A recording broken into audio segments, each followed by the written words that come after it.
Good afternoon. It's just after 1 o'clock. It's Monday, the 16th of December 2013. Welcome to another edition of UK Column Live.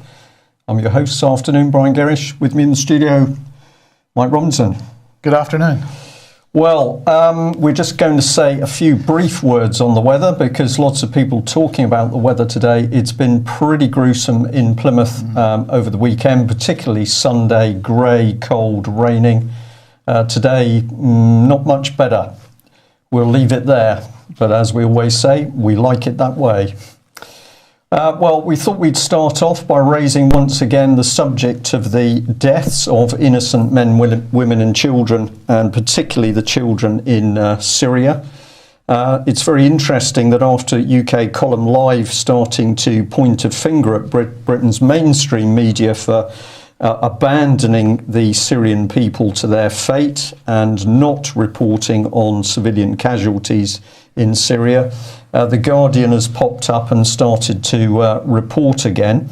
So the headline here, of course, 36 people, nearly half of them children, killed by the Syrian army.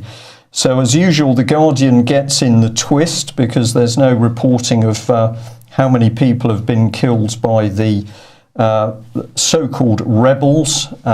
We are still getting figures in about the number of people killed on a daily basis, and we will cover this in more detail later on in the week. But it's a terrible situation, and of course the British government utterly to blame, having worked in the background to help incite those who wanted to destabilise the country. Whether or not those people actually realised that they were being used, we don't know. But what is very clear, of course, is that David Cameron and William Hague, in particular, were doing everything they could to operate inside Syria. So stay posted on that. Well, we've also had trouble on the Israeli-Lebanon border. The Guardian here, again, reporting that an Israeli soldier was killed.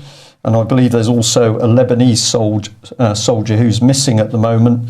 But this comes against not only the backdrop of the extreme trouble in Syria, but of course it's also been announced very recently that the Americans are going to expand their multi-billion pound military aid program to Israel in order to give them a qualitative edge over any weapons held by surrounding countries.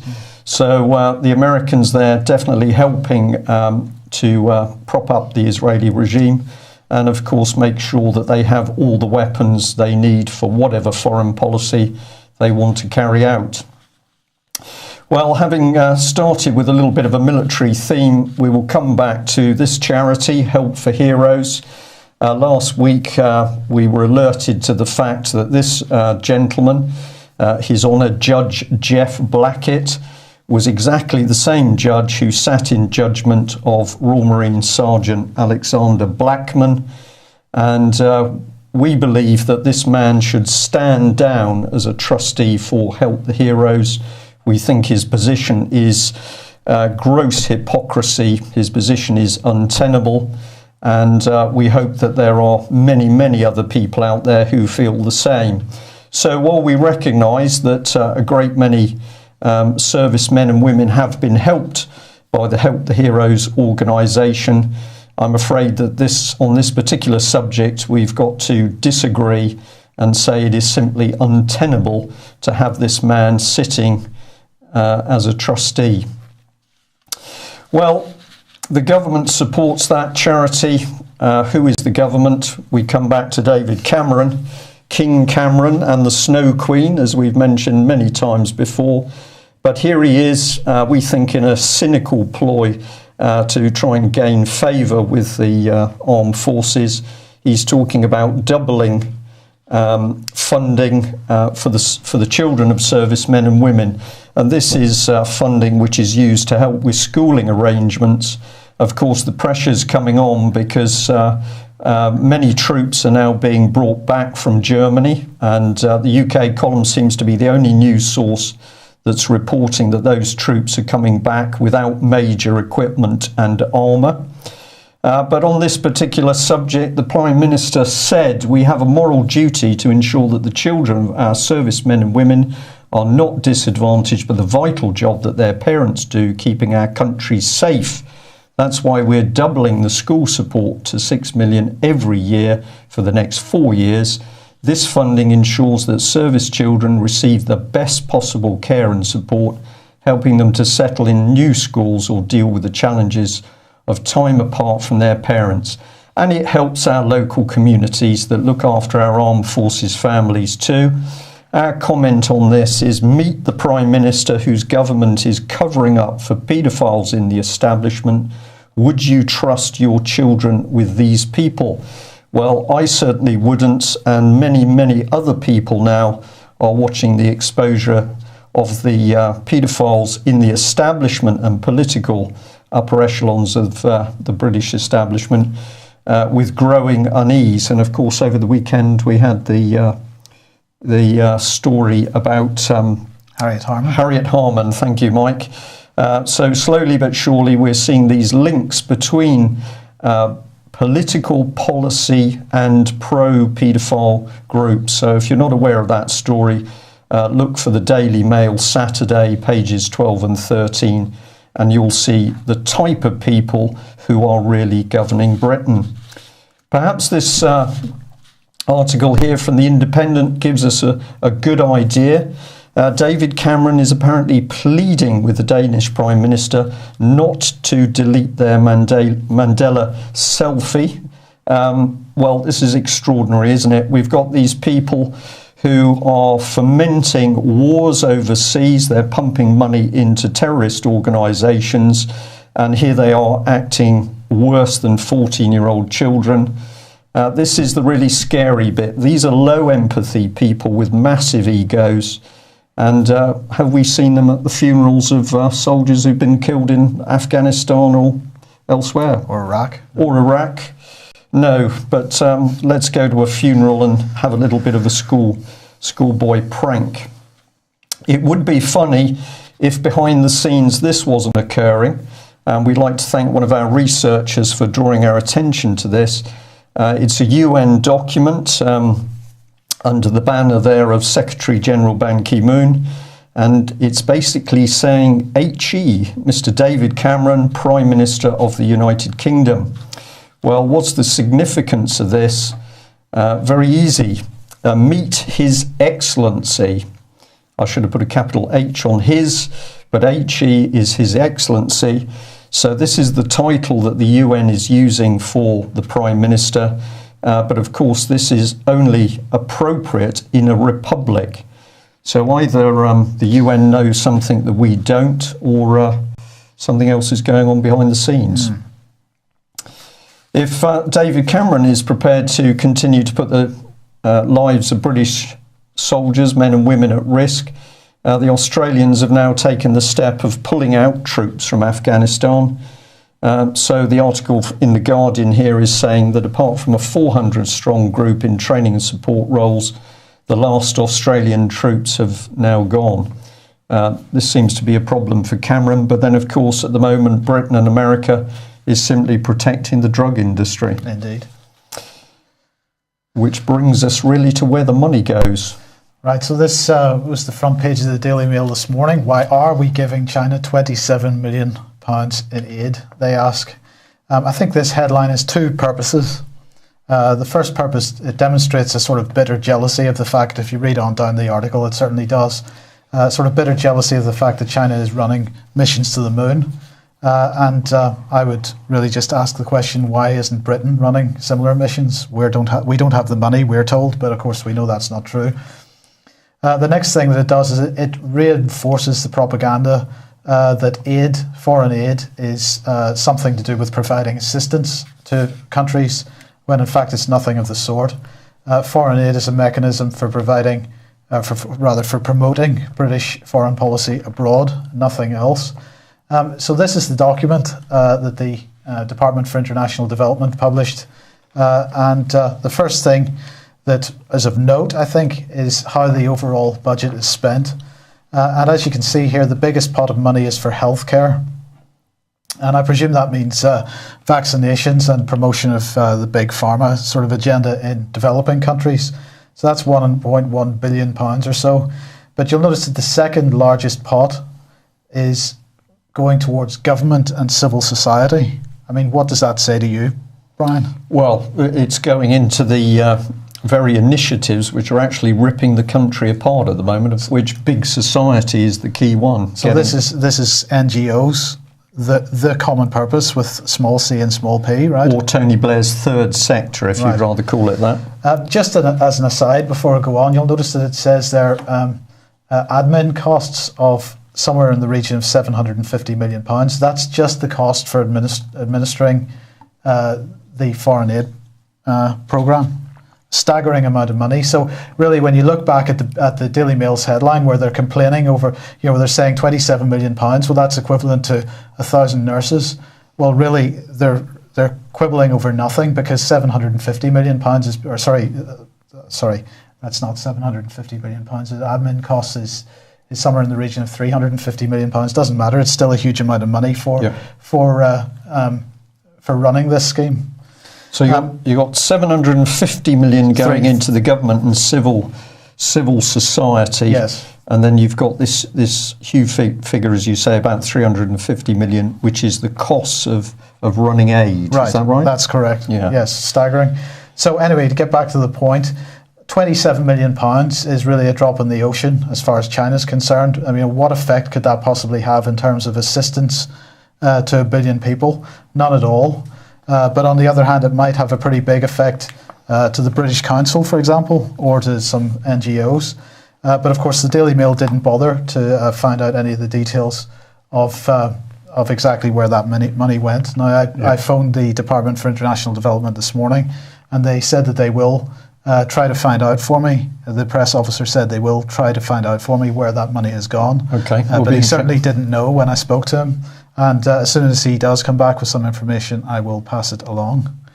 But needless to say, perhaps unsurprisingly, there's also quite a lot of money going into the Ukraine, and I'm not really going to make any other comment about this at this stage, other than to say, what's that, £3 million in terms of what's called bilateral aid, which means that's aid that goes directly into the country.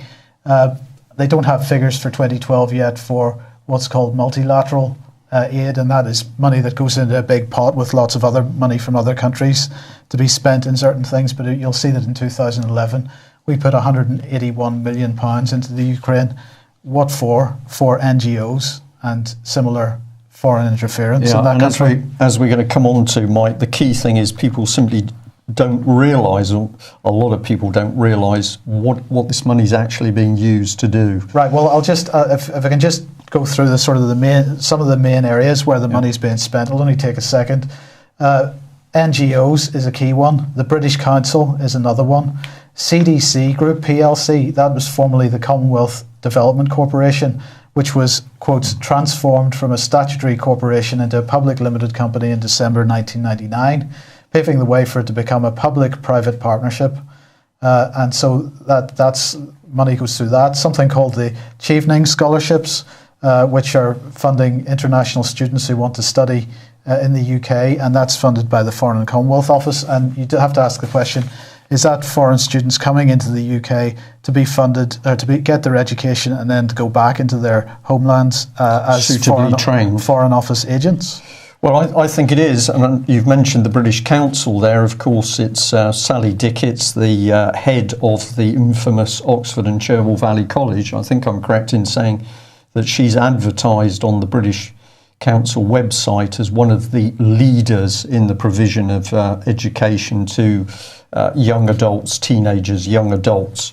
So this is the sort of agenda that the British Council is spreading abroad. It says it's there to help other countries understand Britain and Britishness, but we think something very much deeper and darker is going on. Right, there's two other main areas where the money goes. One is civil society organisations, CSOs, which are non-governmental organisations, trade unions, and church, faith and community groups. And the other one, of course, let's not forget climate investment funds. You could not forget the climate change agenda. Of course. And that's it. That's about it. That's the main areas. So it's perhaps not surprising that the Ukraine is a recipient of such aid under the present circumstances. Well, and we're going to be coming back on to Ukraine in a minute. But first of all, we're just going to take a little look at a subject which is clearly coming up in not only the mainstream media, but also we're seeing it across the internet. And we're describing it here as a rise of interest in the English, but we're putting onto that to help divide the nation. We're going to try and explain today. This may be controversial, but in our mind, what is going on is that we're now seeing media propaganda swinging across to the English. Many people think this is the life raft. They're grabbing hold of it to help stop the chaotic slide that we're experiencing in the country. What we think is going on is that this is going to be used in order to help the breakup of the country. So let's have a little look at what's going on at the moment, and then we'll reinforce it with some of the reports in the press. Well, here we are. This is the first thing. Britain is to be regionalised under EU super state control. The regions are already very well established in UK and are increasingly being used within the local authority system. So we've put a future tense there, but in fact the regions are fully established in UK at the moment. Now this we're seeing happen very quickly. Scotland and Wales are identified as EU regions themselves, but of course they're called independent countries to make sure that the inhabitants don't realise what's really going on. England's going to be broken down into those 9 regions. Wales has already got the Welsh Assembly at the moment, but of course Alex Salmond is working as hard as he can to break away Scotland. And this is one of the things we emphasised a couple of weeks ago, that London will no longer be the capital, but will simply become an EU city region. The aim is with as diverse a population as possible. And the other thing going hand in glove with this is an attack and suppression of Christianity. So other religions are to be supported, and the aim is to totally suppress and then eradicate Christianity. Why? In my book, this is to ensure that the basic structure of Britain, its morality, its history, its culture, no longer exists. Immigration is also going to break down national identity, but it's also designed to cause tension and destroy living standards as wages and jobs decrease. So we can add on that. This is not the fault of the people coming into the country.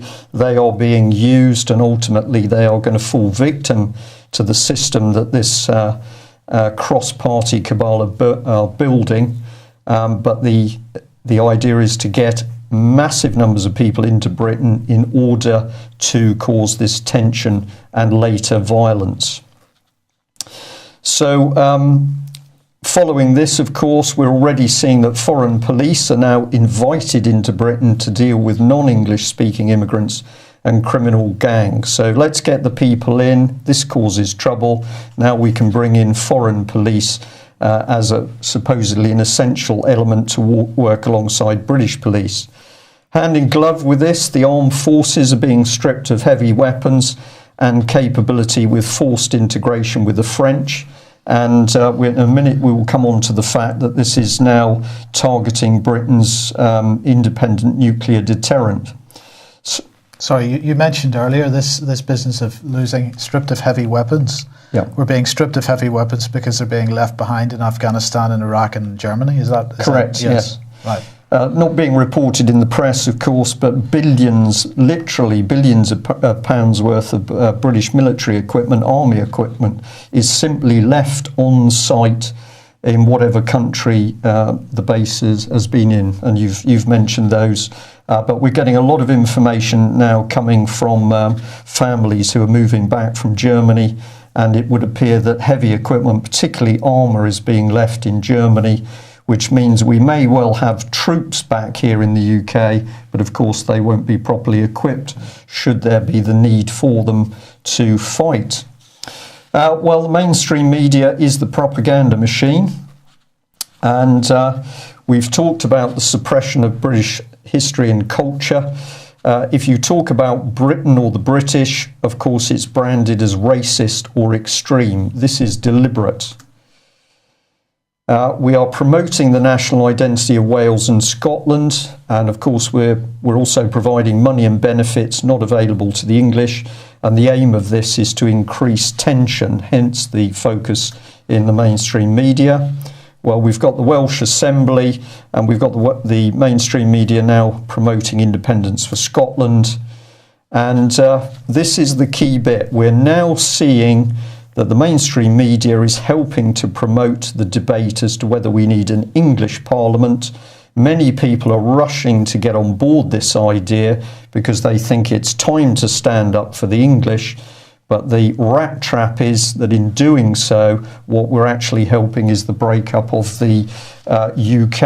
And I'm going to add to that, it's the reason why the British Constitution Group set out from the beginning to stand up for all the different parts of UK, because quite simply, united we stand and divided we fall. So if you're English and you're getting interested in why there is talk now about the English within the mainstream media, do some of your own research as to what this really means. So let's have a look at how the media is dealing with this subject across the board. Well, the Express here has given us a nice example of applied behavioural psychology, in fact nudging. So we've got an article saying that Jesus tops the name of fame while David Cameron trails behind at 1,483. Of course, this is a false news report, and what it's really doing is distracting people. It's nudging them. And what it's saying is that effectively Jesus Christ is equivalent to David Cameron or Hitler. There's only a difference in the pecking order. Just another celebrity? Just another celebrity. So this is very subtle but very dangerous stuff. Let's have a look at the man who did the work behind the scenes. It's Stephen Skinner, if I pronounce that correctly, from Stony Brook University. Well, what is this man? We could call him a geek or a useful idiot, but what he's doing is placing science over common sense, and the result is dangerous either way. But of course, it's the mainstream media that's actually picking up on this. Here's more on the immigration. The Express here being disingenuous. Leaked government reports suggest capping EU immigration at 75,000. Well, actually, the government is lying because the politicians have given away control of our borders to the EU. So this is simply propaganda in the press because there's no substance behind it. But we can cover a number of different articles here. According to the Mail, dozens of Tory MPs have called on David Cameron, I think it should have said King Cameron there actually, Mike, to give Parliament a veto on EU law so we can control our borders. So at least we're now starting to get MPs admitting that power has been given to the EU. But they signed away border controls in the Schengen Agreement. And effectively, if you place a country at risk by giving constitutional powers away, this has got to be treason in plain sight. But it goes on. We come back to that headline. Who else is behind it? Well, of course, we've got to come to this woman, Theresa May. She is now at the centre of one of the most sophisticated home security networks, probably in Europe. We've got effectively, we've got secret police units, anti-terrorist police units. We've got the MASH sector from social services. And she is clearly working behind the scenes to help break the country down. So subversion, I think, is the key word. Miliband. Well, more of it here. We will force stick-in-the-mud rural councils to let our towns and cities grow if Labour wins power. So let's remember who we're dealing with. Miliband is a Marxist, that's his background. So he's got his finger, wagging his finger in the air, telling us what's good for, saying what's good for us. But essentially, we already know that Britain's public infrastructure is at breaking point. So what we can see them now doing is upping the tension, introducing yet more strain in Britain. Let's go for the families. So jobless families with more than 2 children face a benefit cut. Tories reveal proposal is highly likely to be included. So this is upping the pressure, the strain, the tension. We haven't got jobs. People haven't got jobs, can't afford to run their houses because they've got a bedroom tax. And now we're coming in to cut the benefits. Here's the man. So Tony Blair, I've forgotten the politician who's put this idea forward. Does David Cameron care at all? I don't think so. But look at the way that the mainstream media is handling this. Will we limit the benefits? Won't we limit the benefits? So it's reported as though this is quite a simple thing, but if you're a family dependent on these benefits, you're going to be desperately worried about this, and that is going to stress you, which is the aim of the game. Well, they're softening people up, aren't they? They don't want to make a commitment this far before the election, so they just soften people up. We might do it, we might not, we might. Yeah. So that's tension, yes. But after the election, they're going to bring it in because the aim of the game is to reduce us effectively to abject poverty. Well, the Mirror jumps on the bandwagon, always good for, what do you call this, a campaign. David Cameron urged to scrap the unfair bedroom tax by committee of MPs. So instead of now focusing on the fact that the country is being destroyed by giving control of the constitution away to a foreign power, the European Union, here's the Mirror helping the process by focusing people's minds on something which is not the important issue. Although, of course, to many people, the bedroom tax is the focal point of their lives because it means they're going to lose their houses. It's so obvious what these people are doing. We take it to a different level. So here's the Guardian here. Tory ex-Defence Minister voices doubts over the need for Trident replacement.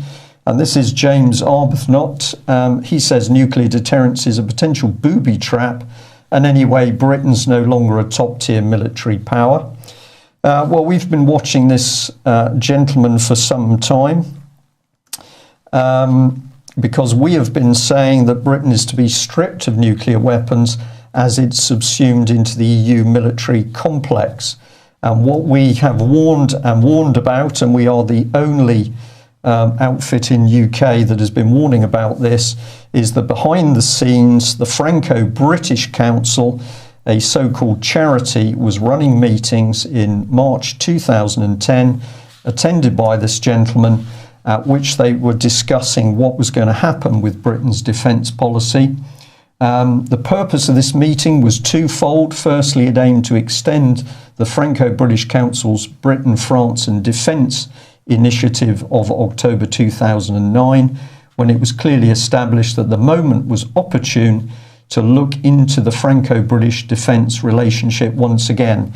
So behind the scenes, in an unpublicised meeting, we had British politicians, senior British military officers, and even, I believe, some commercial organisations meeting to decide what should happen with Britain's defence.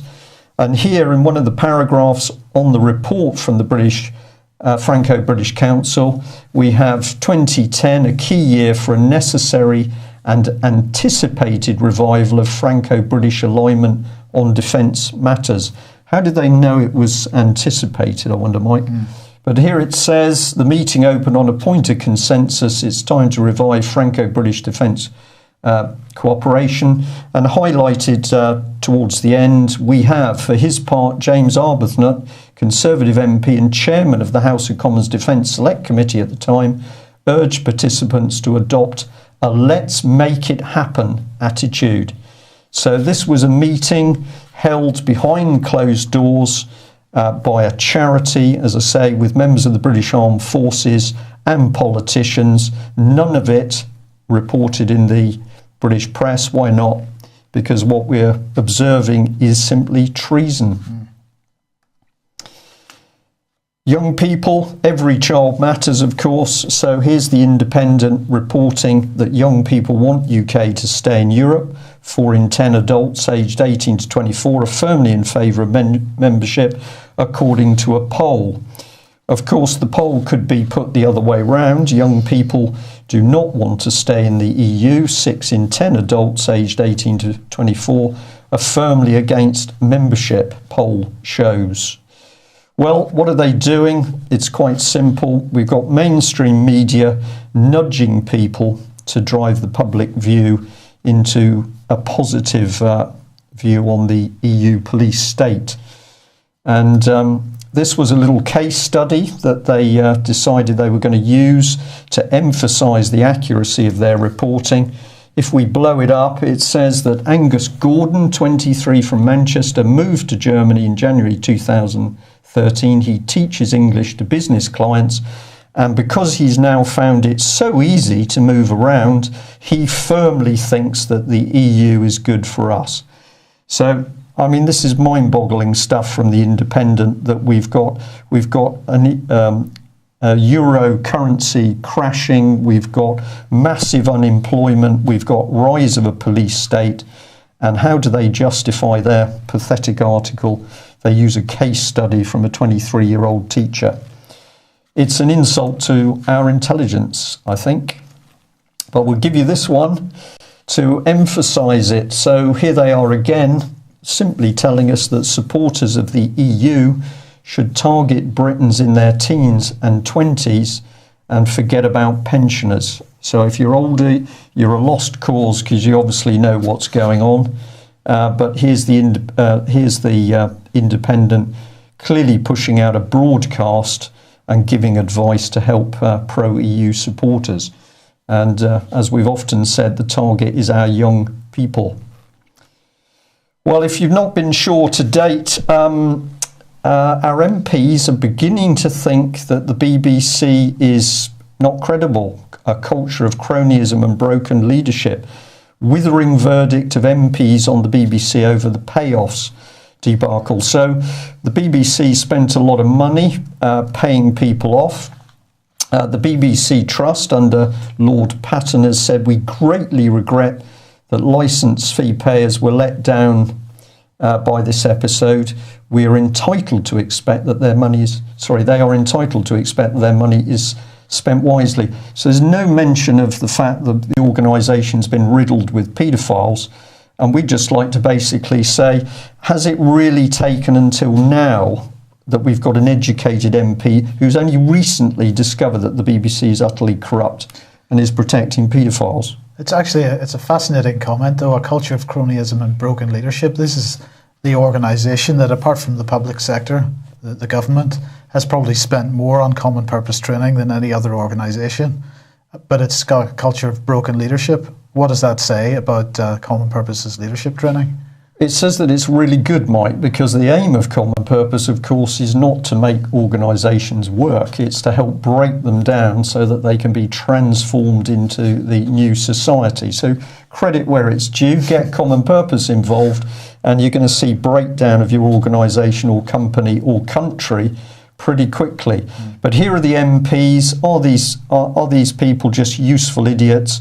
One or two are, but it's becoming very clear the majority of them know full well what's going on. Let's move overseas, and I'm just about to hand over to Mike, but we just flagged this up. Ukraine, we're seeing tremendous scenes. Has this been reported on the BBC? I don't watch the BBC, but EU halts Ukraine talks over unrealistic demands. Let's just look at how the EU describes things. It says the arguments and demands of the president and his government have no grounds in reality. So you've got an EU state which has failed to audit its accounts in over 18 years. We've got a collapsing EU. We've got massive unemployment, particularly with amongst young people. We've got economic trouble everywhere. And it's not the EU's fault, it's your fault. Yeah. It's their fault. It's always going to be somebody else. Well, who's been in the background in the Ukraine? Well, surprise, surprise, it's been the BBC. This is a page from Media Neighbourhood, and we're going to encourage you to go and do your own research. But look carefully. Here is the BBC's own political charity, Media Action, and they are busily boasting that the BBC that we've just heard is fraudulent, corrupt, lacking leadership, protecting paedophiles. They are moving into a number of countries in order to help set up a proper media system. Well, here's the Ukraine, and what are they talking about? The Media Neighbourhood project offers a number of different training courses for journalists from Ukraine. So don't worry, Ukrainian people, the BBC is in there to help you establish democracy and an honest, open media. Not. Mike. Right, well, as we know, John McCain headed over to Libya a couple of years ago, and we know what happened to Libya not long afterwards. And then, he went to Syria, and we know what's happened. It continues to happen in Syria, and Libya totally destroyed, chaotic country. Syria going the same way. Well, sadly for the Ukrainians, he was over there this past weekend. So I'm sure we can imagine what is coming for the Ukraine next year. Now, unsurprisingly, Russia is reacting fairly negatively to what's been happening in the Ukraine. Sergei Lavrov, quote, has no doubt that provocateurs with a long-prepared script lurk behind the mass protests in Ukraine. That's pretty strong language from the foreign minister of Russia. There's no doubt the provocateurs are behind it, he said. We are surprised by the almost hysterical reaction to the sovereign decision of Ukraine's legitimate authorities. What has the government done? He said, did it withdraw from the nuclear non-proliferation treaty, or did it announce that it was building a nuclear bomb in violation of its obligations? Did it order the shooting of somebody? And then he goes on to say, just imagine me arriving to Germany after the rise of the Eurosceptics party there, which would over a few months gain support through slogans like "Stop Feeding Europe" and "Germany should walk away from the EU." And he's making the point that if he was to go and do that and interfere in German politics the way that Europe and the States are interfering in Ukrainian politics, and really indirectly interfering in fact, directly actually, because the same types of NGOs are absolutely operating within Russian borders as well. And he's saying if he was to do that in Germany, he'd be vilified for it, and rightly so. So pretty strong words from Lavrov. And even stronger words, actually, from Dennis Kucinich, ex-congressman in the United States. And he's really hitting the nail on the head here. Is NATO's Trojan horse riding towards the Ukraine spring? So just to quote a couple of paragraphs here, he says, while the draft of the EU Association Agreement is being sold as an economic boon for Ukrainian citizens, in reality it appears to be NATO's Trojan horse, a massive expansion of NATO's military position in the region. What's more, the agreement occurs under the cover of nebulous economic promises for a beset population hungering for better wages. For NATO, the goal is expansion. The prize is access to a country that shares a 1,426-mile border with Russia. The geopolitical map would be dramatically reshaped by this agreement, with Ukraine serving as a new front for Western missile defense on the doorstep of Russia. And that is really the key point here, isn't it? It's about NATO expansion, it's about gas, and it's about the EU and the City of London not wanting the Ukraine looking east in any way, shape or form. But we've now got a pattern, haven't we, Mike? This gentleman's talking about a Trojan horse, something that's going into countries and helping destabilise them.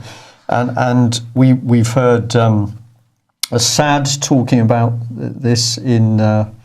I'm sorry, I didn't mean Assad. We've seen the thing in Iraq, where people have been saying that basically somebody's at work inside society, pulling it apart. We've heard this in Libya, Gaddafi talking about agents, provocateurs in the country, pulling it apart. Of course, we've seen something happening in Egypt, and now we've got the same thing which is taking place in Syria. This is not a coincidence. This is not an accident. And if we go and have a look at BBC Media Action, of course, you will find them talking about the important role of BBC's networks within these countries. So they're boasting that the BBC has been able to get control of the social networks or embryonic media stations in these countries. And of course, what sort of politics is the BBC pushing through? Well, it's the politics of change, and that is then backed up by organisations, charities such as Common Purpose with its Al-Fanar programme, where it says that Common Purpose is going to work amongst the Arab nations. We've got that same Common Purpose agenda, which is paid for by the EU for their work in Libya, another country in chaos, and the BBC boasting of its presence on the ground during the troubles in Egypt. So this is not accident. It depends what we think the BBC is, but if you don't know anything about it, look at BBC Media Action. It calls itself a charity, but as their funding shows, this is a government-backed organisation. It's government-type money, not only from Britain, but the US as well, and the agenda is political. And let's also subversion. Try to find out where this UK aid money is specifically being spent. I mean, Lavrov's comment, provocateurs with a long prepared script. I mean, he's basically using the word conspiracy there without actually using it. And that is probably the strongest language we've heard from a mainstream politician. Subversive networks is probably an easy way of pinning it down, I should think, Mike. Yeah. Right, so what Jack, we got here? Yes, Jack Dromey. So this is Harriet Harman's husband. He's pretty upset about the Mail reporting over the weekend of the links between the various paedophile agencies and the National Council for Civil Liberties. People have known about this for a very long time. We've certainly been talking about it for, 2 or 3 years? Well, the credit's got to go to Bill Maloney from Pie and Mash Films, really, Mike, hasn't it? Because he's been desperately trying to get the lid off these high-level rings for many years. Sure, nonetheless, people have been talking about it for quite some time, and so one question is why the Mail decided this weekend to publish this. But anyway, it was published.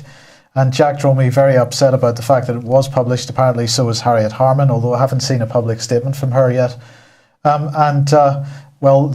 This article here points out that the NCCL granted Pi affiliate status in 1975 after Pi convinced radical gay rights activists that they shared common goals of sexual liberty. And of course, Pi was the paedophile information exchange.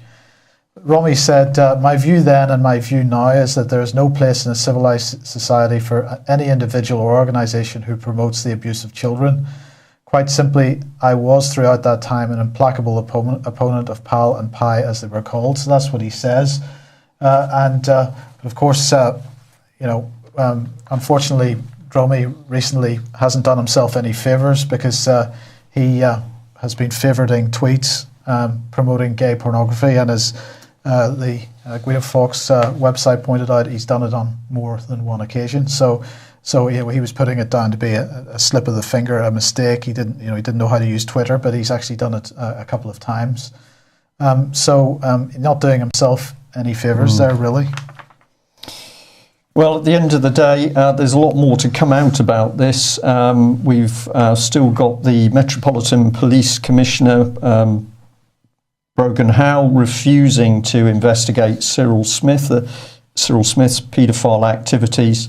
And the word on the streets from people who are talking to victims is, of course, this is because it leads to a network of very high-level paedophiles, not only through British Parliament, but also through the higher levels of the police, the armed forces, the judiciary. A very elite club where if you're prepared to abuse children, of course, you are protected, but also elevated to the highest levels, because, of course, you can be blackmailed and controlled. So we wait to see whether David Cameron's government is actually going to help get the lid off the paedophile organisations. But, of course, we can tell you once again that in the Oxford area, so on David Cameron's Witney doorstep, there has been a complete close down between Oxford Child Safeguarding, Oxford County Council and Thames Valley Police in order to protect white paedophiles. We will continue to work on that. Right, fascinating little story here. This is Disabled People Against Cuts, and they were in Parliament. There was a presentation or a meeting involving Ian Duncan Smith on the 9th of December,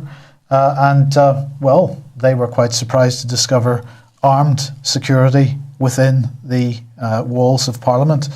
The best way probably to describe this story is just to read the Freedom of Information request that they've put in via What Do They Know. It says, "Dear Department for Work and Pensions, my questions refer to security processes surrounding the Work and Pensions meeting held on the 9th of December 2013 at 16:30 in the Wilson Room.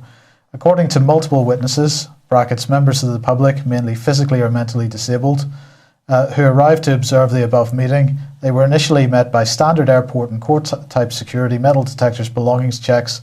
They were frisked, all pretty much what I would expect.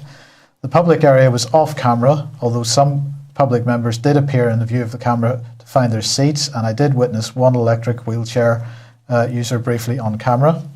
However, the witness stated something rather disturbing which wasn't seen on camera, which could explain their unusual silence throughout the proceedings.